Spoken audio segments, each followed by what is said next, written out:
Welcome students आज का जो मेरा सेशन है वो अगेन हॉस्पिटैलिटी को लेकर है। आज मैं हॉस्पिटैलिटी में एक बहुत ज़्यादा फ्रिक्वेंटली बच्चों की तरफ से क्वेश्चन किया जाता है कि अगर हम हॉस्पिटैलिटी की फील्ड को ज्वाइन करते हैं तो हम इसमें क्या बेनिफिट्स मिलेंगे, क्या फ़ायदे होंगे और हम किस तरह से हॉस्पिटैलिटी की फील्ड को डिस्कस कर पाएंगे या हम इसमें क्या करियर बनाएंगे, हमारा क्या करियर पाथ होगा। तो इसके बारे में बहुत ज़्यादा बच्चे कंफ्यूज रहते हैं, तो मैंने कहा चले आज हम आपको डिस्कशन करते हैं कि अगर आप हॉस्पिटैलिटी ऑर्गेनाइजेशन या हॉस्पिटैलिटी सर्विसेज आप अगर लेते हैं तो आपको कौन कौन से इदारे या कौन कौन सी जगह जहां पर आप अपने आप को अपनी सर्विसेज दे सकते हैं और अपने आप को सोल्व कर सकते हैं और आप वहां पर जो है अपने एक मकाम बना सकते हैं। तो ये तमाम बातें आज की स्लाइड में की जाएंगी। इस डिस्कशन को करने के लिए आज का जो सेशन है वो बिल्ड किया गया है, क्योंकि बच्चे बहुत ज़्यादा क्वेश्चंस करते हैं, क्वेरीज होती हैं कि जी स्टूडेंट्स कहाँ जाएंगे, क्या काम करेंगे, उनके लिए क्या नेचर बनेगी। देखिए सिर्फ मैनेजर नहीं होता, बाद दफ़ा इसमें एम्प्लॉयमेंट भी होती है। तो एम्प्लॉयमेंट लेवल पर भी अगर हम देखें तो हमारे पास हॉस्पिटैलिटी की बहुत ज़्यादा चीज़ें निकल आती हैं। सबसे पहले तो आपसे बात कर लेते हैं जी होटल एंड रिजॉर्ट्स के अंदर। होटल एंड रिजॉर्ट्स के अंदर क्या होता है कि वहाँ सिर्फ एक स्टाफ तो होता नहीं है, वहाँ हाउस कीपिंग स्टाफ से लेकर वहाँ पर गार्डनर से लेकर वहाँ पर पार्किंग प्लाजा के होल्डिंग से लेकर वैलेट सर्विस से लेकर तमाम डिपार्टमेंट्स होते हैं। अगर होटल की बात की जाए तो होटल में ये तमाम डिपार्टमेंट होते हैं। अगर हम रिजॉर्ट्स की बात कर लेते हैं तो वहाँ पर जो है वो पूल्स होते हैं, पूल्स की क्लीनिंग होती है, पूल्स की क्लीनिंग स्टाफ होता है। ठीक है, वो हाउस कीपिंग के अंडर में आता है, लेकिन उसके लिए बहुत ज़्यादा स्टाफिंग की ज़रूरत होती है। बहुत ज़्यादा स्टाफ चाहिए होता है, प्लान्ड स्टाफ चाहिए होता है, बहुत ट्रेंड स्टाफ चाहिए होता है। तो इसके अलावा अगर हम पूल्स की बात करें, पूल्स के बाद हमें गार्डनिंग करनी होती है, गार्डनिंग के लिए भी वहाँ पर बहुत सारा स्टाफ हमें वहाँ भी रिक्वायर्ड होता है। इसके अलावा अगर हम रिजॉर्ट पे बात कर लेते हैं, होटल एंड रिजॉर्ट पे, तो हमारे पास जो सर्विस आती है वो हमारे पास डोर अटेंडेंट चाहिए होते हैं, door attendant, room attendant, room service agent वगैरह चाहिए होते हैं। इसके अलावा हम रूम सर्विस बॉय जिसे कहते हैं, कभी किसी किताबों के अंदर इसको रूम सर्विस एजेंट कहा जाता है, किसी किताबों के अंदर रूम बॉय कहा जाता है, रूम बॉय होता है। फिर अगर हाउस कीपिंग में बात करते हैं तो वहाँ क्लीनर्स चाहिए होते हैं, रूम फाइनर चाहिए होते हैं।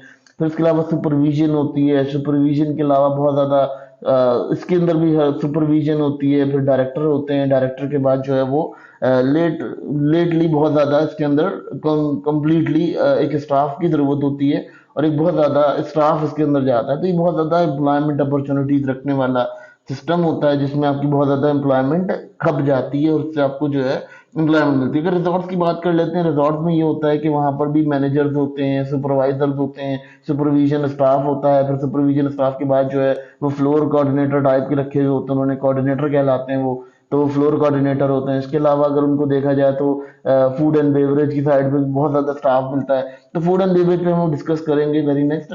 लेकिन अगर हम रिजॉर्ट्स के ऊपर बात करते हैं और मैनेजमेंट सिस्टम के ऊपर, रिजॉर्ट मैनेजमेंट सिस्टम के ऊपर बात करते हैं, तो उसमें अंदर बहुत ज़्यादा चीज़ें चाहिए होती हैं। जैसे आपका कोई रेस्टोरेंट रहा है, वहाँ सेपरेट रेस्टोरेंट्स होते हैं, रिजॉर्ट के अंदर सेपरेट सेपरेट रेस्टोरेंट बनाए जाते हैं। तो उस रेस्टोरेंट के अंदर बहुत ज़्यादा स्टाफिंग की ज़रूरत होती है, वेटर्स चाहिए होते हैं। वेटर्स के बाद वो बहुत ज़्यादा उसका जो है वो कंसाइज डिस्कशन होती है।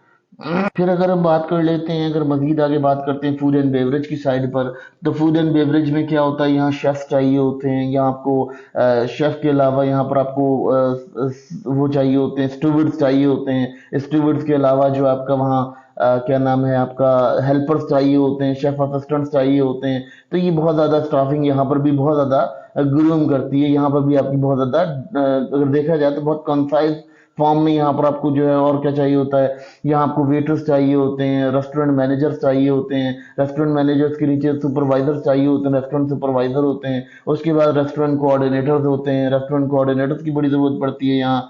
इसके अलावा अगर हम बात कर लेते हैं फूड के अंदर, तो फूड जो स्टेशन मैनेजर होता है फूड की साइड पे अगर हम देखते हैं, वहां पर जो है स्टेशन मैनेजर होता है।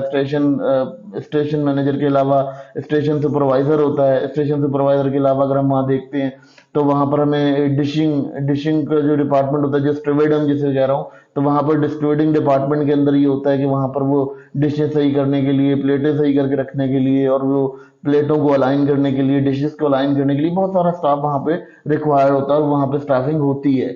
देखिए जी, जॉब कोई छोटी या बड़ी नहीं होती, मगर ये कि आपकी जो सोच है वो आपको छोटा बड़ा कर देती है कि आपने कहा कि जी मैं ये करूंगा, मैं वो करूंगा। तो ऐसा नहीं है, छोटी बड़ी जॉब जो है नहीं होती। आपने जिस करियर को जहाँ शुरू करना है वहां से आपने शुरू करना है करियर को। और फिर करियर शुरू करते करते देखें, अगर जितने भी हम रेस्टोरेंट की और हम उसकी डिस्कशन करते हैं तो हमें ये आइडिया मिलता है कि हमारे जो स्टूडेंट्स होते हैं उनका क्या होता है कि उनकी जो वेरिएशन होती है, वो मैंने ये देखी है कि कोई बार अटेंडेंट हुआ था, रूम बॉय हुआ था, बाद में उसने अपना रेस्टोरेंट ओनर बना। तो ऐसा नहीं है कि आप पहले कोई जो है वो डायरेक्ट रेस्टोरेंट ओनर बन जाएंगे, लेकिन आप जो है वो कोशिश कीजिए कि छोटी पोस्ट से ऊपर जाएं तो आपको सीखने को मिलेगा। दूसरे के माल पर सीखना आसान होता है और बेसिकली अपने माल पर सीखना काफी मुश्किल होता है। तो इसलिए अगर आप छोटी पोस्ट से ऊपर जाते हैं तो आपके लिए ज्यादा बेटर रहेगा। अब आ जाते हैं जी अकोमोडेशन सर्विसेज के अंदर। अकोमोडेशन सर्विस के अंदर क्या होता है, रूम बॉय होता है। रूम बॉय का काम क्या होता है, वो बेड लगाता है, गेस्ट का रूम रेडी करता है, ठीक है। इसके अलावा उसके अंदर वो क्लीनर्स होते हैं। क्लीनर्स क्या करते हैं, उनके टॉयलेट क्लीनिंग वगैरह का काम होता है, वो करते हैं, ठीक है। और इसके अलावा अगर हम देख लेते हैं, इसके अंदर रूम सुपरवाइजर होता है। रूम सुपरवाइजर वो होता है जो जाकर देखता है कि जी हाउसकीपिंग का काम प्रॉपर हुआ है या नहीं हुआ है, कोई हाउसकीपिंग की प्रॉब्लम्स ना हो उसके अंदर, वो तमाम चीज़ों को वॉच आउट करता है। और उसके बाद उसको अगर कोऑर्डिनेटर कहते हैं तो कोऑर्डिनेटर वो होता है जो पूरे फ्लोर को वॉच कर रहा होता है कि फ्लोर जो है बेस्ट चल रहा है, फ्लोर की जो कंडीशन है वो बेटर है या नहीं है। तो ये तमाम स्टाफ जो है वो आपके पास रूम के अंदर मिलता है, यानी अकोमोडेशन सर्विस के। अकोमोडेशन सर्विसेज के अंदर रूम सर्विस भी होती है। कभी फोन करके किसी ने कुछ मंगवा लिया तो आपने रूम सर्विस देनी है, किसी ने टॉवल मंगा लिया, किसी ने कुछ मंगा लिया। वैसे तो ऐसा करना नहीं चाहिए, ये चीजें वहाँ प्लेस होती हैं, मगर कभी किसी गेस्ट को एक्स्ट्रा की जरूरत हो, कोई एक्स्ट्रा चीजें चाहिए हो, तो वो सर्विसेज आपको, ये फ्री सर्विसेज होती हैं कि अगर कोई उसको एक्स्ट्रा टॉवल चाहिए या एक्स्ट्रा चीजें चाहिए तो वो आपको फ्री सर्विसेज में होती है। अदरवाइज अगर वो आपको रूम में खाना मंगवाता है तो वो सर्विसेज चार्ज होती हैं, वो सर्विसेज चार्ज होती हैं। तो अकोमोडेशन के अंदर हाँ, रूम में जो सर्विंग सर्विंग स्टाफ होता है, जो रूम सर्विंग कर रहा होता है, तो वो रूम सर्विंग जो है वो उसकी जो है रूम सर्विंग स्टाफ जो है वो भी यहाँ पर होता है इस कंडीशन में अकोमोडेशन के अंदर। अकोमोडेशन के अंदर और क्या होता है, अकोमोडेशन के अंदर जो है वो उसको देखा जाता है कि वहां पर जो है बहुत छोटी अकोमोडेशन में ये होता है कि वहां पर जो लगेज वगैरह उठाने के लिए होता है, वहां पर भी एक छोटा सा स्टाफ रखा जाता है जिसको लगेज वगैरह कैरी करने के लिए रखा जाता है। अब वो जैसे लोडर की कंडीशन उनको कहा जाता है, लेकिन वो बेसिकली कंसर्न डिपार्टमेंट में आता है। कंसर्न डिपार्टमेंट भी बहुत ज्यादा रिलेट करता है इस डिपार्टमेंट के साथ। अब जिसमें एक इम्पॉर्टेंट फील्ड आती है जो आप स्टूडेंट्स को आती है, वो ये होती है कि इवेंट प्लानर बन जाते हैं आप लोग। जब इसको करते हो हॉस्पिटैलिटी को, तो आपके अंदर क्या हो जाता है, आप इवेंट प्लानर और मैनेजमेंट आपकी आ जाती है। आप क्या करते हो, आप किसी इवेंट को प्लान करने का सीख लेते हो। जैसे आपने देखा होगा कि आपके घरों के ऊपर जो है वो लोग टेंट लगाकर जो है तकरीब करते हैं, तो उस टेंट को लगाने की जो तकरीब होती है वो आपकी ही बदौलत होगी और आप वहां कर सकते हो अपना काम, वहां आप किरदार अदा कर सकते हो, वहां आप अपनी कोई सर्विसेज वहां पर भी दे सकते हो, आपकी सर्विसेज वहां भी स्ट्रांग होंगी, क्योंकि आपको जो है वो इवेंट प्लानर। फिर इवेंट प्लानर क्या होता है, वो आपका जो है कैटरिंग स्टाफ देख रहा होता है, वो आपका तमाम स्टाफिंग। अच्छा, इवेंट प्लानर में भी कोई एक चीज नहीं होती, कैटरिंग स्टाफ होता है, उसके अंदर जेनेटोरियल होता है, जेनेटोरियल स्टाफ भी रखा जाता है। अगर इवेंट कोई बाहर है, कहीं ऐसी जगह है, वहां पे जेनेटोरियल स्टाफ भी रखा जाएगा, ठीक है। इसके अलावा वहां पर क्या होगा, वहां पर आपका वैलेट रखा जाएगा, क्योंकि जब गाड़ियां लगाई जाएंगी तो उसके लिए भी वैलेट सर्विस होगी। तो पूरा एक इवेंट प्लान करना आपके लिए यहाँ पर, इसको पढ़ने के बाद आपका यहाँ भी एक करियर पाथ ओपन हो जाता है कि आप इवेंट प्लानर भी बन जाते हैं।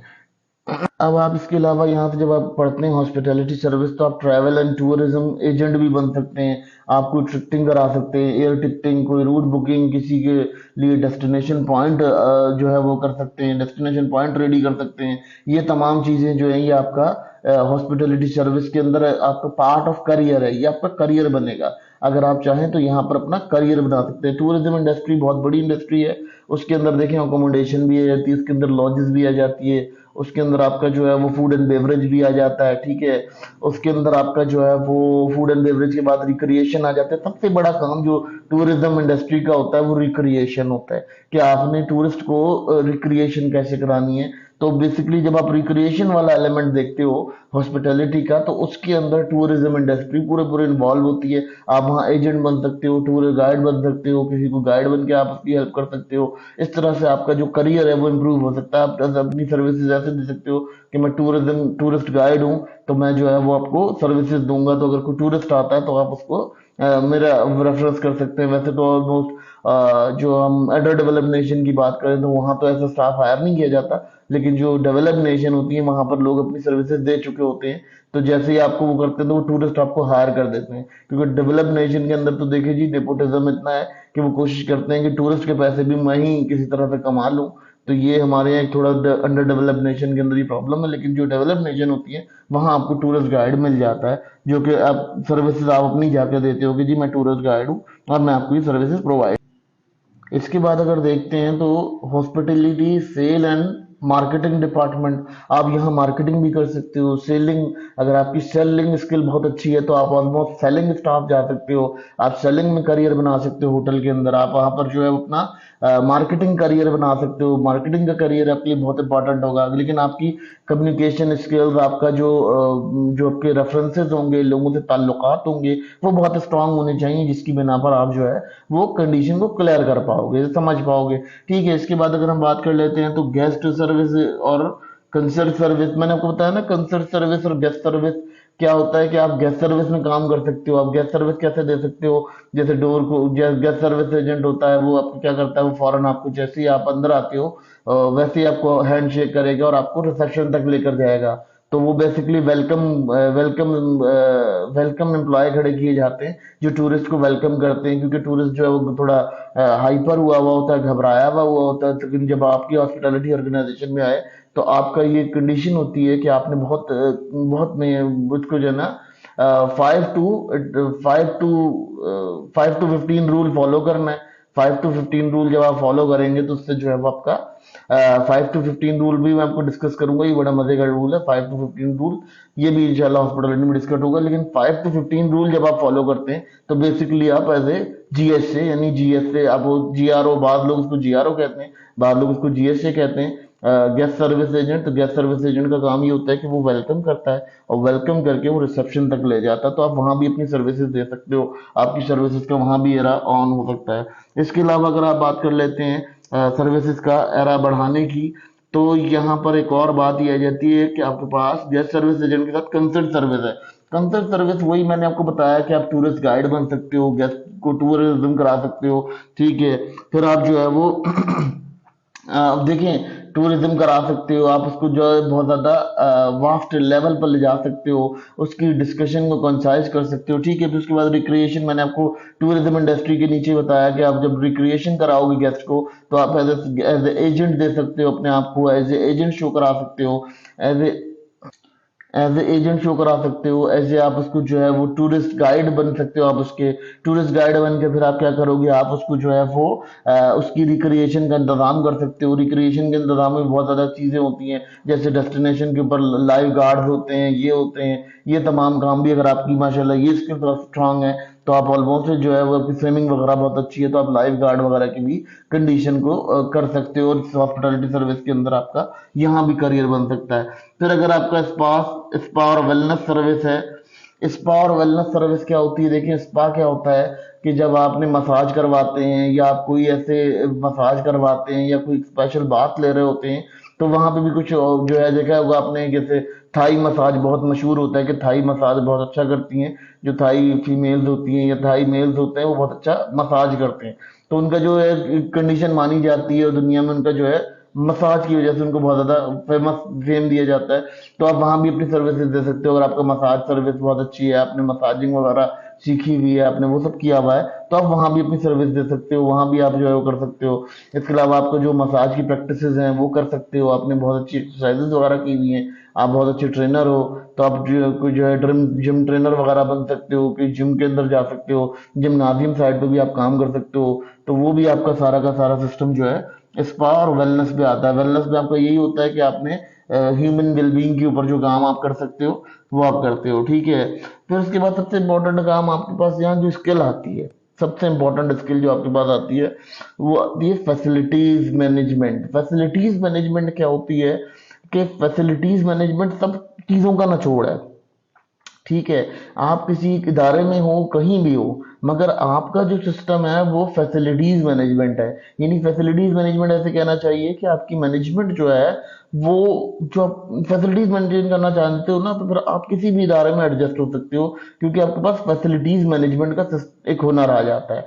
फैसिलिटीज मैनेजमेंट ऐसे होता है, जैसे देखिए मैं लेट्स सपोज बात करता हूँ तो होटल इंडस्ट्री है, मगर मैं किसी आउट ऑफ इंडस्ट्री बात करता हूँ तो वहाँ क्या होता है, वहाँ रिसोर्सेज कम हो रही हैं, ज्यादा हो रही हैं, वहां पे रॉ मटेरियल कम हो रहा है, ये हो रहा है, ये तमाम चीजें जो है बैलेंस करने के लिए फैसिलिटीज मैनेजर की जरूरत होती है। तो आपका एक कैरियर नया बन जाता है, फैसिलिटीज मैनेजर बन जाते हो। यानी आप बहुत अच्छे से लोगों के लिए जैसे ट्रांसपोर्टेशन है, डिफरेंट किस्म की फैसिलिटीज हैं, टूरिस्ट के लिए बहुत सारा ऐसा काम कर सकते हो जिससे टूरिस्ट को ये समझ आ सकता है कि आपका जो करियर पाथ है वो बहुत ज्यादा वास्ट हो सकता है। अच्छा, फैसिलिटीज मैनेजमेंट मैंने आपको बताया कि फैसिलिटीज मैनेजमेंट ऐसे भी है कि अगर आपने मुल्क से बाहर गए हो, आपने मुल्क से बाहर कहीं गए हुए हो, वहां भी आप अपनी सर्विसेज दे सकते हो फैसिलिटीज मैनेजमेंट के लिए, अगर आपके पास फैसिलिटीज हैं। अच्छा, फैसिलिटीज मैनेजमेंट कैसे होता है कि जैसे आपने क्या किया, आपने अपने घर में ही जो है वो किचन बना लिया। अब लास्ट टाइम जो कोविड आया तो लोगों ने फूड पांडा किचन का दौर चला, फूड पांडा किचन का जो दौर चला वो भी फैसिलिटीज मैनेजमेंट में आता है।